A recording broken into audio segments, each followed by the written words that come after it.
Livro dos Espíritos, livro 3º, capítulo 12, vai falar da perfeição moral, mas nós vamos lá no item 4, caracteres do homem de bem. Pergunta 918. Na pergunta 918, Allan Kardec pergunta aos espíritos o seguinte: por que sinais se pode reconhecer no homem o progresso real que deve elevar o seu espírito na hierarquia espírita?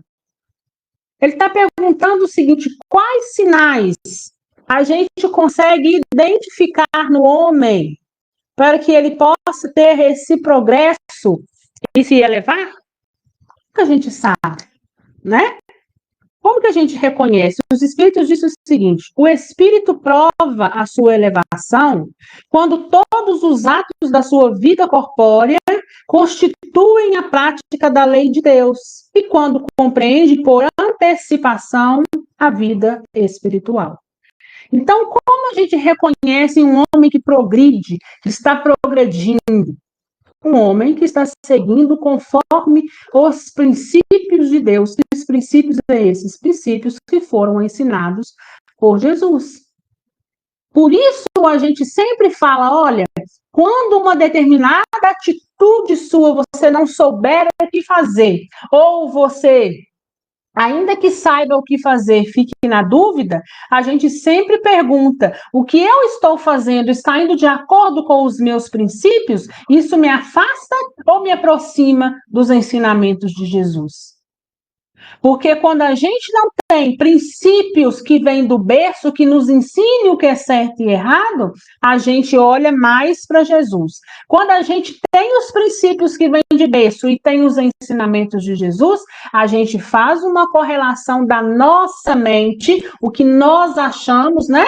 Porque o que eu entendo como certo e errado e vocês entendem como certo e errado é muito subjetivo, mas dentro dos seus princípios vocês vão saber o que é certo e o que é errado e a forma que vocês vão agir. E que essa forma de agir se aproxime mais de Jesus do que afaste. Aí sim você estará reconhecendo que você está no progresso, que você está progredindo ou até mesmo já progrediu. E quantos de nós não olhamos para trás e vemos, nossa, eu há 20 anos atrás, a minha atitude seria completamente diferente diante dessa situação que hoje me acontece. Por quê? Porque a gente viu que a gente progrediu, né? A gente avançou. A gente sabe que muitas pessoas também parece que não aprende nada com a vida, né? Mas a gente está falando aqui de progresso. E eles colocam umas considerações embaixo que está dizendo assim: o verdadeiro homem de bem é aquele que pratica a lei de justiça, de amor e de caridade na sua mais completa pureza. Se interrogar sua consciência sobre os atos praticados, perguntará se não violou essa lei, se não cometeu nenhum mal, se fez todo o bem que podia, se ninguém teve de se queixar dele, enfim. Se fez para os outros tudo o que queria que lhe fizesse. Então, é ao final do nosso dia, a gente cair, né, a gente fazer essa pergunta para nós mesmos, e a gente cair lá no Evangelho, naquilo que o Evangelho nos chama a fazer, que é o que? A reforma íntima. Se eu estou progredindo, eu preciso perguntar em mim, olha para mim, o que eu fiz hoje está na conduta correta? Era uma conduta correta? Era dessa forma que eu deveria de agir? Tinha algo que eu poderia ter melhorado e não melhorei? Por quê? Porque na próxima vez eu vou poder fazer melhor. E se eu errei, eu vou ter algum tempo de me arrepender e de, quem sabe, reparar diante do outro ou diante de mim mesmo. E ele continua: o homem possuído pelo sentimento de caridade, de amor ao próximo, faz o bem pelo bem sem esperanças de recompensa e sacrifica o seu interesse pela justiça. É aquele negócio, é você ir fazendo bem e deixando de lado. Não contabiliza nada, não espera nada em troca. Vai jogando as sementes no seu caminho, né? Por quê? Porque essa própria energia que nos circunda vai dar jeito de colocar cada coisa no seu lugar. Existe um merecimento de cada um. Então, cada coisa vai chegar para a gente de acordo com o nosso merecimento. Ele é bom, humano e benevolente para todos, porque vê irmãos em todos os homens, sem exceção de raças ou de crença. Se Deus me deu o poder e a riqueza, olha essas coisas como um depósito do qual devo usar para o bem.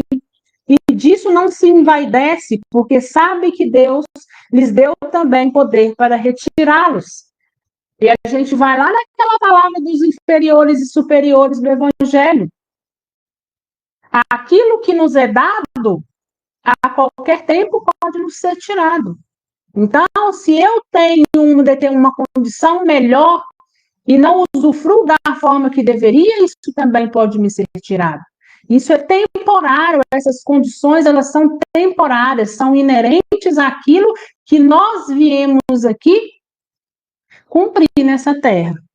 Se a ordem social colocou o homem sob sua dependência, trata-os com bondade e benevolência, porque são seus iguais perante Deus. Usa de sua autoridade para lhes erguer a moral e não para os esmagar com o seu orgulho. É indulgente para com as fraquezas dos outros, porque sabe que ele mesmo tem necessidade de indulgência. E se recorda dessas palavras do Cristo, que aquele que estiver sem pecado, que atire a primeira pedra. Não é vingativo.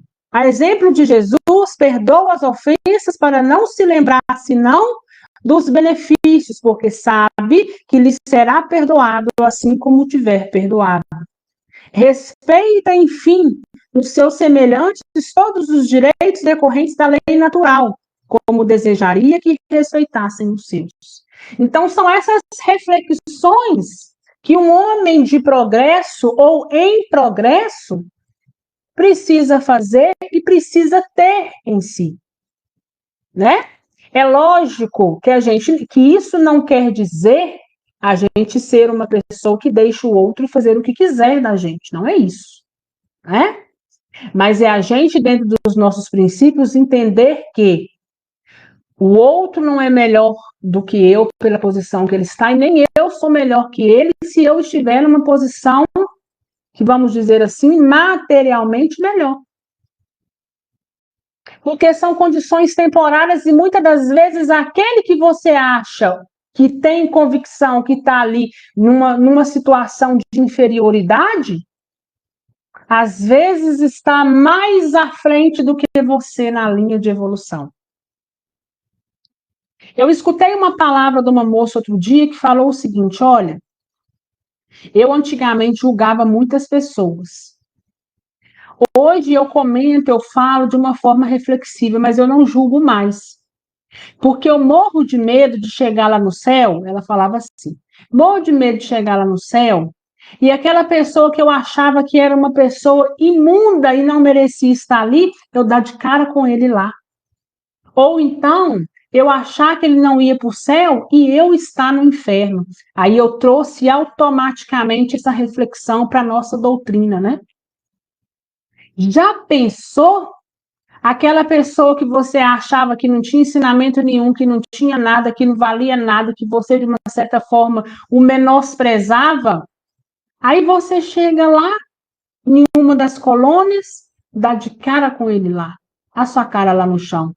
Ou seja, se semelhante atrai semelhante, aquele que você achava que era inferior a você, você está igual a ele, né? Então você também está dentro daquela convicção que você tinha com aquele outro, né? Ou então você se vê em zonas umbralinas.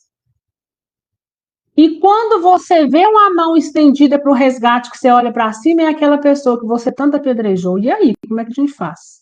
Passa vergonha, né? E se o outro tiver uma dimensão superior à sua, que quando, por algum acaso, você perguntar para alguém, fulano, é aquela pessoa, onde que ela está? Minha filha está numa dimensão superior, a gente nem pode ir lá. Só ela que pode vir cá quando ela quiser. Então, nós não sabemos o posicionamento de ninguém.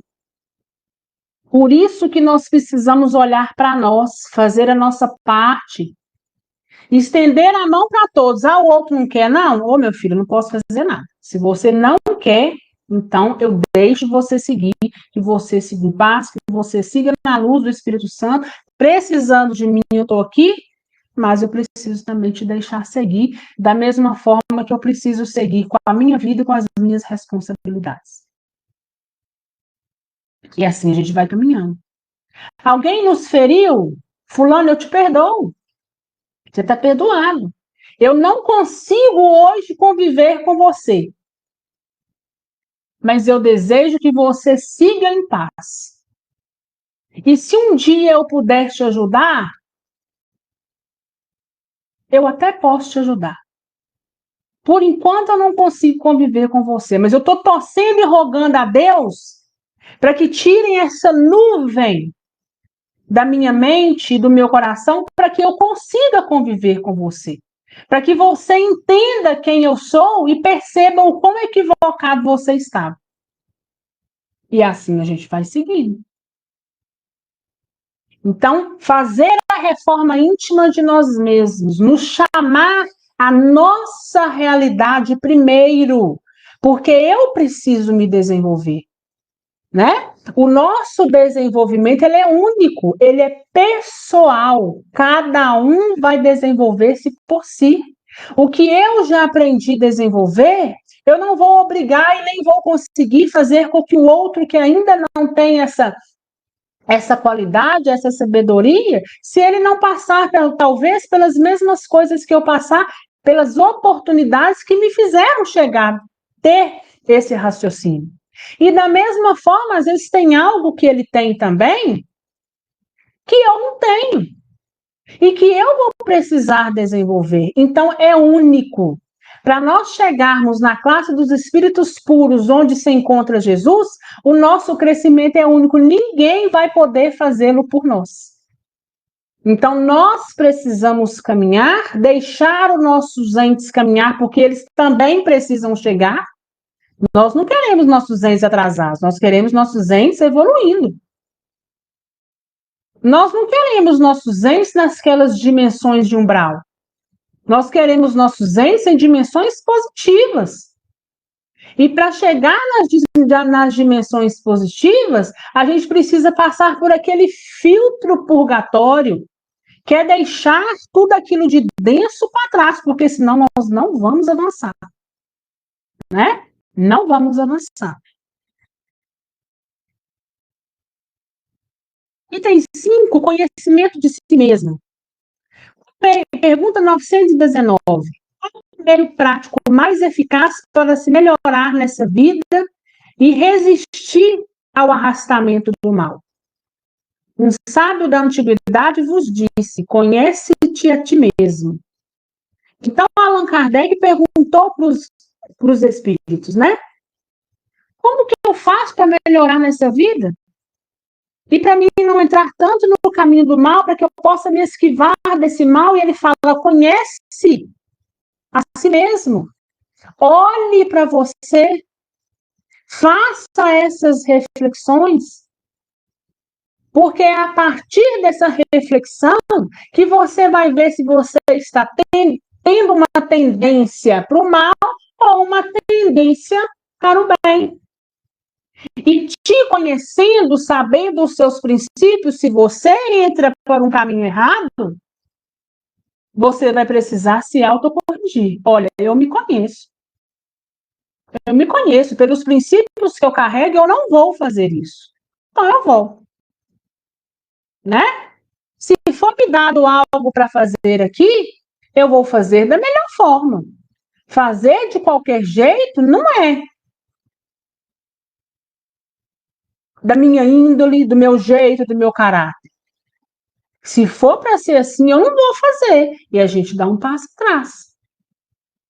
É assim que a gente vai se esquivando das coisas erradas e tentando adentrar sempre no melhor caminho. Pergunta 919A. Compreendemos toda a sabedoria dessa máxima, mas a dificuldade está precisamente em se conhecer a si próprio. Qual o meio de chegar a isso? E Allan Kardec fala, olha, eu entendo essa sua reflexão, mas realmente é difícil olhar e nos conhecer, né? A dificuldade está exatamente aí, a nos conhecer. E qual que é o meio de a gente se conhecer, né? Já passamos aqui pelo item 4. Será que tem algo a mais para nos conhecer? Então vamos ver. Desculpa, gente. Fazei o que eu fazia quando vivi na terra. Né? Então, uma palavra de Jesus. Fazei o que eu fazia quando vivi na terra. No fim de cada dia, interrogava a minha consciência. Passava em revista o que havia feito e me perguntava a mim mesmo se não tinha faltado ao cumprimento de algum dever, se ninguém teria tido motivo para queixar de mim. Foi assim que cheguei a me conhecer e a ver em mim que necessitava da reforma. Aquele que todas as noites lembrasse todas as ações do dia e se perguntasse o que fez de bem ou de mal, pedindo a Deus e ao seu anjo guardião que esclarecessem, adquiriria uma grande força para se aperfeiçoar, porque, acredita-me, Deus o assistirá. Formulai, portanto, as vossas perguntas, indagai o que fizeste e com fito agistes em determinada circunstância, se fizeste alguma coisa que os censurarias nos outros, se praticastes uma ação que não ousarias confessar. Perguntai ainda isto, se aprovesse a Deus chamar-me naquele momento, ao entrar no mundo dos espíritos, onde nada é oculto, teria eu de temer o olhar de alguém? Então, ele está dando uma resposta muito parecida, né? Apesar de ser um espírito ali dando essa resposta, isso é um ensinamento de Jesus. Jesus nos chama à reforma íntima todos os dias. Né? Uma das máximas da doutrina espírita é a reforma íntima. E esse espírito está respondendo para Kardec, faça como eu fiz. E da onde ele tirou esse ensinamento de Jesus? Então é olhar para a gente, é saber se aquilo que eu estou fazendo realmente está correto. Me afasta ou me aproxima de Jesus? Se eu desencarno hoje, eu preciso temer para onde eu vou ou minha consciência está tranquila? Se eu desencarno hoje, eu preciso temer alguém? Ou eu posso estar com a minha consciência tranquila? Porque os reencontros vão acontecer. Assim como nós vamos encontrar amigos, nós também vamos encontrar inimigos. Será que diante dos inimigos eu tenho merecimento para proteção? Merecimento diante de toda a minha trajetória? Diante de tudo aquilo que foi conquistado ao longo da minha caminhada? Então, são reflexões que a gente precisa fazer e precisamos encontrar essas respostas. Porque é somente assim que nós vamos, de fato, nos conhecer e saber, né, os nossos caminhos. Examinai o que pudesse ser feito contra Deus, depois contra o próximo, e por fim contra vós mesmos. As respostas serão motivo de repouso para a vossa consciência ou indicarão um mal que deve ser curado. O conhecimento de si mesmo é, portanto, a chave do melhoramento individual. Mas direis, como julgar a si mesmo? Não se terá a ilusão do amor próprio que atenua as faltas e as torna desculpáveis? O avaro se julga simplesmente econômico e previdente. O orgulhoso se considera tão somente cheio de dignidade. Tudo isso é muito certo, mas tendes um meio de controle que não vos pode enganar. Quando estáis indecisos quanto ao valor de uma de vossas ações, perguntai como a qualificaríeis se tivesse sido praticado por outra pessoa. Se a censurardes em outros, ela não poderia ser mais legítima para vós, porque Deus não usa de duas medidas para a justiça. Procurai também saber o que pensam os outros, e não negligencieis a opinião dos vossos inimigos, porque eles não têm nenhum interesse em disfarçar a verdade, e realmente Deus os colocou ao vosso lado com um espelho para vos advertirem com mais franqueza do que faria um amigo. Às vezes, dentro de uma discussão com um inimigo, ele vai te lançar talvez uma palavra. A gente sabe que uma palavra mal falada dói mais do que uma agressão física. Mas ainda assim, comece a olhar pelo que ele está dizendo. E procure fazer a pergunta, será que ele tem razão? Será que, de fato, isso que ele joga é o que o outro não tem coragem de me dizer? Claro que tudo tem os seus limites. A gente sabe quando é algo que quer nos colocar para baixo e nos agredir moralmente, uma coisa sem fundamento, e quando tem também fundamento.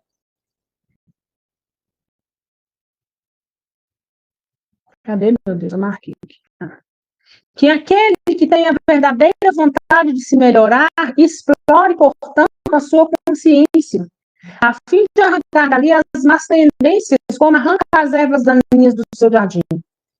Que faça o balanço da sua jornada moral como um negociante faz dos seus lucros e perdas. E eu vos asseguro que o primeiro será mais proveitoso que o outro.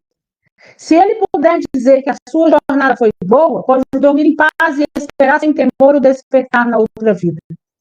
Formular, portanto, perguntas claras e precisas e não temais multiplicá-las. Pode-se muito bem consagrar alguns minutos à conquista de felicidade eterna. Não trabalhais todos os dias para juntar o que vos dê repouso na velhice? Esse repouso não é objeto de todos os vossos desejos, o alvo que vos permite sofrer as fadigas e as privações passageiras? Pois bem, o que é esse repouso de alguns dias perturbado pelas enfermidades do corpo ao lado daquilo que aguarda o homem de bem? Isso não vale a pena de alguns esforços? Sei que muitos dizem que o presente é positivo e o futuro é incerto. Ora, aí está precisamente o pensamento que fomos encarregados de destruir em vossas mentes, pois desejamos fazer-vos compreender esse futuro de maneira a que nenhuma dúvida possa restar em vossa alma. Foi por isso que chamamos primeiro a vossa atenção para os fenômenos da natureza que vos tocam os sentidos, e depois vos demos instruções que cada um de nós tem o dever de difundir. Foi com esse propósito que ditamos o Livro dos Espíritos, Santo Agostinho. O que ele vem dizendo para nós de importante? Vocês não trabalham a vida inteira para ter um aposento no final da vida, ou para ter uma certa estabilidade quando o corpo físico está aí debilitado? Por que também ao longo da vida vocês não possam trabalhar para que ao despertar, quando vocês chegarem no mundo espiritual, vocês também encontrar essa estabilidade, mas estabilidade agora do espírito? Porque essa estabilidade, esse trabalho, esse esforço feito durante toda uma vida para se passar uma velhice mais estável, isso é temporário. Isso vai durar pouco tempo. Mas eles querem saber do outro lado. E é para isso que os nossos olhos precisam estar abertos. Nós estamos levando realmente aquilo que nós viemos buscar? Nós sabemos que é importante o material porque nós precisamos sobreviver. Mas nós não podemos esquecer que um precisa andar paralelamente ao outro. Material para a gente sobreviver enquanto aqui nós estamos. Mas nós precisamos buscar o espiritual, porque é ele que nós vamos levar, e nós não vamos levar para um lugar temporário, nós vamos levar para o nosso local de origem. Aqui nós estamos de passagem, aqui nós somos um dia matriculados numa escola, onde essa nossa graduação ou pós-graduação vai terminar, e nós vamos embora. Então, que nós possamos ter essa reflexão na noite de hoje. O que eu tenho feito? Tem me levado ao progresso? O que eu tenho feito tem me afastado daquilo que é denso, daquilo que é pesado? Se eu desencarnasse hoje, eu passaria pelo umbral para poder filtrar todas essas energias densas? Ou eu subiria diretamente para uma região positiva? Então, que nós possamos ficar com esses ensinamentos. Jesus nos chama à reforma íntima, a nos conhecer, porque é nos conhecendo que nós vamos tentar trilhar o melhor caminho, e esse caminho deve ser sempre guiado através do conhecimento de nós mesmos e da luz que está lá na frente, luz essa chamada Jesus Cristo. Alguma dúvida, gente?